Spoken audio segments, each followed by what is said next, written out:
I guess welcome back to our channel. In this video, I am going to show you how to fix YouTube out of date problem and YouTube's update problems. So watch the video till the end. The first thing you need to try is to go to your Play Store in your mobile. When you go to Play Store in your mobile, then in the search bar type YouTube. When you type YouTube, then you will see the YouTube icon. You will see this type of interface in your Play Store.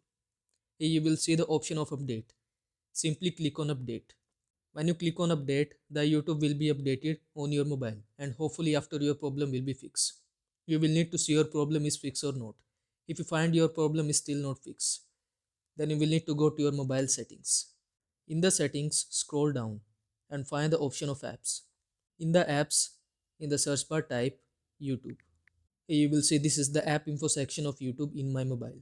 When you are on the app info section of your YouTube, then you will see this type of interface. Here in the down, you will see few options.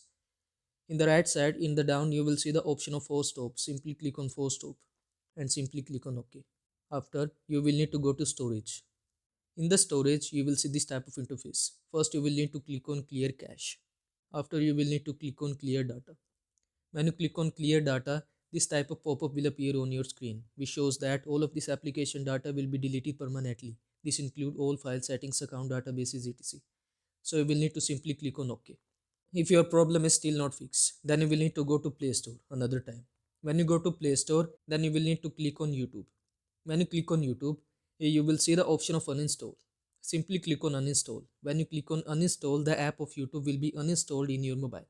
After, you will need to reinstall the YouTube app on the Play Store. When you reinstall the YouTube app in your Play Store, then you will need to see your problem is fixed or not. If you find your problem is fixed, then it is good for you. I hope this video was helpful to you. Make sure to like this video and subscribe to my channel for more this type of content. Thanks for watching.